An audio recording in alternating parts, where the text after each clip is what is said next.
Warum werden Menschen böse? Diese Frage beschäftigt uns alle, wenn wir jemandem begegnen, der andere bewusst verletzt, manipuliert oder quält. Wir neigen dazu zu glauben, dass manche Menschen einfach so geboren werden, als wären sie von Natur aus schlecht oder herzlos. Aber ist das wirklich die ganze Wahrheit? In diesem Video gehen wir einen anderen Weg. Statt nur die Symptome bösen Verhaltens aufzulisten, reisen wir zurück zu den Ursprüngen. Wir schauen dorthin, wo sich das menschliche Wesen formt, in die Kindheit. Denn was wir dort entdecken, verändert alles. Es zeigt uns nicht nur, warum Menschen zu dem werden, was sie sind, sondern auch, wie wir uns besser schützen können und vielleicht sogar, wie Heilung möglich wird. Das Verstehen der Wurzeln bösen Verhaltens ist kein Versuch, Grausamkeit zu entschuldigen. Es ist der Schlüssel, um endlich zu begreifen, was wirklich passiert, wenn ein Mensch anderen bewusst schadet. Und dieses Wissen wird dir helfen. Egal, ob du selbst betroffen bist oder jemanden kennst, der toxisches Verhalten zeigt. Die Entwicklung dessen, was wir später als böses Verhalten wahrnehmen, beginnt oft sehr früh. Das Fundament wird in der Kindheit gelegt, durch die Art, wie Eltern und Bezugspersonen auf ihr Kind reagieren und wie Nähe und Grenzen vermittelt werden. Kinder brauchen Bindung. Sie müssen sich gesehen, gehört und verstanden fühlen. Aber wenn Bezugspersonen emotional abwesend, überfordernd oder unberechenbar sind, kann das Selbstbild eines Kindes erschüttert werden. Manche Kinder entwickeln dann einen Schutzmechanismus. Sie versuchen, den Mangel an innerer Sicherheit durch äußere Anerkennung zu kompensieren. Sie passen sich an, übererfüllen Erwartungen oder suchen kontinuierlich nach externer Bestätigung. Das kann auch in die entgegengesetzte Richtung gehen. Ein Kind wird ständig bewundert, ohne echte Rückmeldung zu erhalten.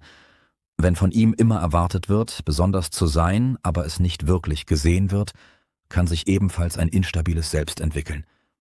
In solchen Situationen entwickelt ein Kind eine tiefe Verunsicherung. Bin ich überhaupt liebenswert, so wie ich bin? Darf ich überhaupt fühlen, was ich fühle? Diese Verunsicherung bleibt nicht in der Kindheit stehen. Sie wächst mit dem Kind mit. Und irgendwann entwickelt sie sich zu dem Wunsch, das verletzliche innere Selbst hinter einer Fassade zu verstecken. In beiden Fällen lernt das Kind nicht, wer es wirklich ist. Es lernt, eine Rolle zu spielen. Und genau diese frühe Prägung kann später zu toxischem Verhalten führen. Äußerlich stark, innerlich zerbrechlich. Effektiv darin, anderen zu helfen, aber innerlich abgeschnitten von den eigenen Gefühlen. Nicht jedes Kind, das emotional vernachlässigt wurde, wird später toxisch. Aber fast jeder Mensch mit ausgeprägten toxischen Zügen hat in der Kindheit zu wenig echte, feinfühlige Aufmerksamkeit erfahren. Emotionale Vernachlässigung bedeutet nicht zwangsläufig Gewalt oder offene Ablehnung. Oft sind es die kleinen, ständigen Momente des Übersehenwerdens, wenn ein Kind spürt, dass seine Gefühle nicht wichtig sind. Wenn es lernt, dass es nur dann Aufmerksamkeit bekommt, wenn es funktioniert, leistet oder sich anpasst. Statt zu fühlen, wird das Außen wichtiger. Erfolg, Status, Anerkennung. Menschen mit toxischen Zügen brauchen diese externe Bestätigung, weil innen etwas fehlt. Nicht, weil sie böse sind, sondern weil niemand da war, der ihnen früh genug gespiegelt hat. Du bist genug, auch ohne Maske. Das Problem ist, dass Menschen, die nie gelernt haben, mit ihren eigenen Gefühlen in Kontakt zu sein, auch Schwierigkeiten haben, die Gefühle anderer zu verstehen. Und genau das fehlt später in Beziehungen und Freundschaften, im Umgang mit Kritik. Tierquälerei, ein besonders verstörendes Verhalten, ist häufig die Projektion der eigenen Hilflosigkeit. Ein Kind, das sich machtlos und kontrolliert gefühlt hat, sucht sich später noch schwächere Wesen, um endlich einmal das Gefühl von Kontrolle zu erfahren. Es ist die Weitergabe des erlebten Traumas an noch Wehrlosere. Menschen, die ständig manipulieren und lügen, sind oft auf der verzweifelten Suche nach Kontrolle über ihre Umgebung. Wer in der Kindheit erfahren hat, dass Ehrlichkeit zu Ablehnung oder Bestrafung führt, lernt, dass nur durch Täuschung Sicherheit erreichbar ist. Bösartige Kritik und das bewusste Kleinmachen anderer entstehen aus dem inneren Kritiker, der in der Kindheit installiert wurde. Wer permanent kritisiert und abgewertet wurde, gibt diese Stimme nach außen weiter. Es ist der Versuch, den eigenen Schmerz zu lindern, indem man ihn auf andere überträgt. Der totale Egoismus, den wir bei toxischen Menschen beobachten, ist letztendlich der Überlebensmodus eines verletzten Kindes, das gelernt hat: Niemand kümmert sich um mich, also muss ich mich um mich selbst kümmern, koste es, was es wolle. Selbst das Ignorieren von Warnungen anderer Menschen entspringt oft der Unfähigkeit, sich selbst zu schützen, weil man nie gelernt hat, was echte Fürsorge ist. Wenn wir genauer hinschauen, können wir die Ursprünge dessen erkennen, was wir als böses Verhalten wahrnehmen. Nehmen wir zum Beispiel Menschen, die Freude am Schmerz anderer empfinden. Diese Schadenfreude entsteht oft aus eigenem, unterdrücktem Schmerz. Wer als Kind gelernt hat, dass die eigenen Verletzungen nicht wichtig sind, projiziert diese Erfahrung auf andere. Es ist ein verzweifelter Versuch, die eigene Macht zurückzugewinnen, indem man anderen das antut, was man selbst erlebt hat. Oder betrachten wir Menschen, die jede Verantwortung von sich weisen. Dieses Verhalten ist oft ein Schutzmechanismus vor weiterer Verletzung. Wer als Kind für Dinge beschuldigt wurde, die außerhalb seiner Kontrolle lagen, lernt, dass Schuld gleichbedeutend mit Schmerz ist. Also wird jede Form von Verantwortung abgewehrt, um sich vor diesem vertrauten Schmerz zu schützen.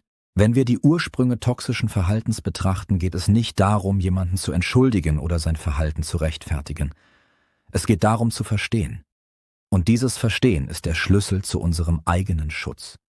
Verstehen bedeutet nicht, dass wir akzeptieren müssen, was uns angetan wird. Es bedeutet nicht, dass wir Grenzverletzungen tolerieren oder uns selbst aufgeben müssen. Im Gegenteil, das Verstehen der Mechanismen macht uns stärker, weil wir endlich begreifen, was wirklich passiert. Wenn du erkennst, dass die Person, die dich manipuliert, aus ihrer eigenen Verzweiflung heraushandelt, machst du dich weniger abhängig von ihrem Verhalten. Du verstehst, es geht nicht um dich, es war nie persönlich. Es ist ihr Schmerz, der durch dich hindurchfließt. Diese Erkenntnis befreit dich von der Illusion. Du könntest diese Person durch mehr Liebe, mehr Verständnis oder mehr Anpassung heilen. Jeder Mensch, egal welche Kindheit er hatte, trägt heute die Verantwortung für sein Verhalten. Ein schwieriger Start ins Leben erklärt toxisches Verhalten, aber es rechtfertigt es nicht. Menschen können lernen, ihre Trigger zu erkennen. Sie können Therapie machen, an sich arbeiten, Empathie entwickeln. Die Vergangenheit ist eine Erklärung, aber niemals eine Entschuldigung für heutiges Verhalten. Das macht es so wichtig, sowohl mitfühlend als auch klar in unseren Grenzen zu sein. Wir können die Ursprünge des Verhaltens verstehen und trotzdem sagen, das ist nicht akzeptabel. Das lasse ich nicht mit mir machen. Dieses Verständnis hilft uns auch dabei, toxische Muster früher zu erkennen. Wenn wir wissen, dass jemand aus seiner Verletzung heraus handelt, können wir die Warnsignale besser deuten. Wir verstehen die Dynamik und können uns bewusst dafür entscheiden, nicht Teil dieser Dynamik zu werden. Es ist ein Unterschied, ob wir jemanden als böse abstempeln oder ob wir sagen, diese Person ist verletzt und ihr Verhalten ist schädlich für mich. Das eine führt zu Ohnmacht und Wut, das andere zu Klarheit und Handlungsfähigkeit.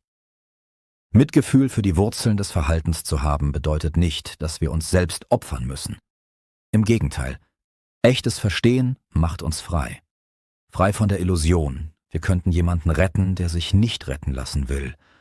Frei von der Hoffnung, dass sich toxisches Verhalten ändern wird, wenn wir nur genug geben. Frei von dem Glauben, wir wären schuld an dem, was uns angetan wird. Wenn du verstehst, wie toxisches Verhalten entsteht, bekommst du mächtige Werkzeuge in die Hand. Du erkennst die Muster, bevor sie dich vollständig erfassen. Du verstehst die Dynamik, bevor du dich in ihr verlierst. Das erste Werkzeug ist die Erkennung. Menschen mit toxischen Zügen zeigen oft sehr früh bestimmte Verhaltensmuster. Sie testen Grenzen, sie schauen, wie weit sie gehen können, sie beobachten, ob du dich wehrst oder ob du alles mit dir machen lässt. Wenn du die Ursprünge kennst, erkennst du diese Tests als das, was sie sind. Versuche, Kontrolle zu gewinnen, geboren aus ihrer eigenen Unsicherheit. Das zweite Werkzeug sind klare Grenzen. Grenzen zu setzen ist nicht grausam oder herzlos. Es ist ein Akt der Selbstfürsorge und manchmal sogar ein Akt der Liebe.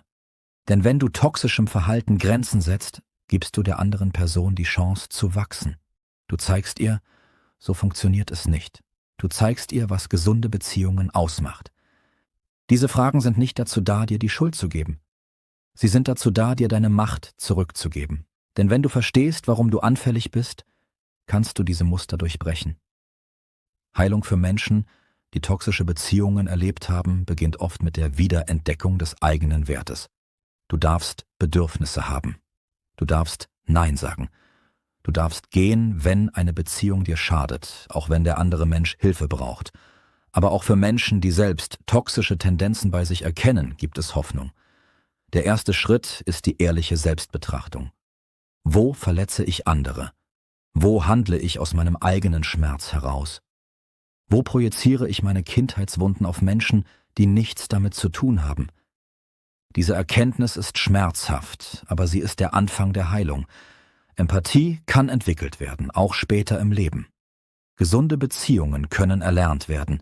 Der eigene Schmerz kann geheilt werden, ohne ihn an andere weiterzugeben.